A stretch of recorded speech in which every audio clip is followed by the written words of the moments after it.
সূরা হাশরের শেষ 3 আয়াতের একটা বিশেষ ফজিলত আছে, এটা আপনারা পড়বেন। কি ফজিলত? বিষ্ণু ঈসা ইসলাম বলেন, মান ক্বালা হিনা ইউসবিহু সালাসা মাররাতিন আউযু বিল্লাহিস সামিউল আলিম মিনাশ শাইতানির রাজীম সুম্মা ক্বারা সালাসা আয়াতিন মিন আখিরি সূরাতিল হাশরি ওয়াক্কালাল্লাহু বিহি ৭০,০০০ মালাকিন ইউসাল্লুনা আলাইহি ওয়া ইন মাতা ফি যালিকাল ইয়াউমি মাতা শাহীদান। বিশ্বনবী মুহাম্মদুর রাসূলুল্লাহ সাল্লাল্লাহু আলাইহি ওয়াসাল্লাম ইরশাদ করেন, যে ব্যক্তি সকাল বেলা 3 বার তেলাওয়াত করবে আউযু বিল্লাহিস সামিউল আলিম মিনাশ শাইতানির রাজীম, এরপরে সূরা হাশরের শেষ 3টি আয়াত তেলাওয়াত করবে, রব্বুল আলামিন ওই ব্যক্তির জন্য ৭০,০০০ ফেরেশতা নিয়োগ দিবেন যারা সারা দিন ওই লোকের জন্য মাগফিরাতের দোয়া করবে।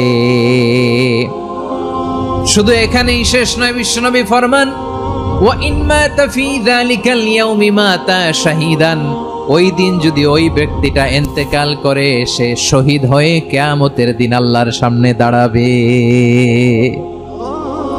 সকালবেলা যদি পড়েন 3 বার আউযু বিল্লাহিস সামিউল আলিম মিনাশ শাইতানির রাজীম 3 বার পড়ে সূরা হাশরের শেষ 3 আয়াত যদি তেলাওয়াত করেন, তাহলে আপনার জন্য আল্লাহ তাআলা ৭০,০০০ ফেরেশতা নিয়োগ করবে।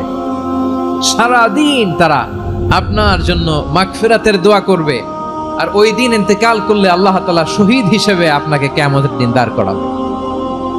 সুবহানাল্লাহ, এত আস্তে।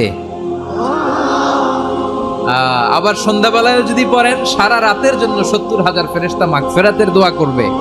ওই রাতে মারা গেলে শাহাদাতের মৃত্যু নসিব হয়ে যাবে।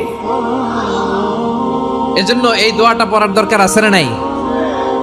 আযকারুস সাবাহি ওয়াল মাসা, সকাল সন্ধ্যার যে জিকির, এই জিকিরের অন্তর্ভুক্ত করে নেবেন এই ওয়াজিফাটা। যে হাদিসটা বর্ণনা করলাম সুনানে তিরমিজির হাদিস, যদিও হাদিসটা সনদের দিক থেকে দাঈফ, কিন্তু মুহাদ্দিসিনে ইকরাম বলেছেন যেহেতু এটা ফাজাইলুল আমালের হাদিস, এটা পড়ার ক্ষেত্রে কোনো নিষেধাজ্ঞা নাই, এটা পড়া যাবে। সকাল সন্ধ্যা যদি সুযোগ হয় এই ওয়াজিফাটা যেন আমরা পড়ি। এই 3টি আয়াতের ভেতরে আল্লাহ তাআলা তার 14টি গুণবাচক নাম উল্লেখ করে দিয়েছেন। কয়টি? আওয়াজ করে বলেন তো, যারা শুনতে পেয়েছেন বলেন, এই 3টি আয়াতের মধ্যে আল্লাহর কয়টি সুন্দর সুন্দর গুণবাচক নাম আছে বলেন তো? কয়টি? সবাই বলেন, কয়টি? আল্লাহর অনেক সুন্দর সুন্দর নাম আছে। আমাদের উচিত এই নামগুলো দিয়ে আল্লাহকে ডাকা। আল্লাহ তাআলার আসল নাম হচ্ছে আল্লাহ। আওয়াজ করে আল্লাহর একটা ডাক দেন, বলেন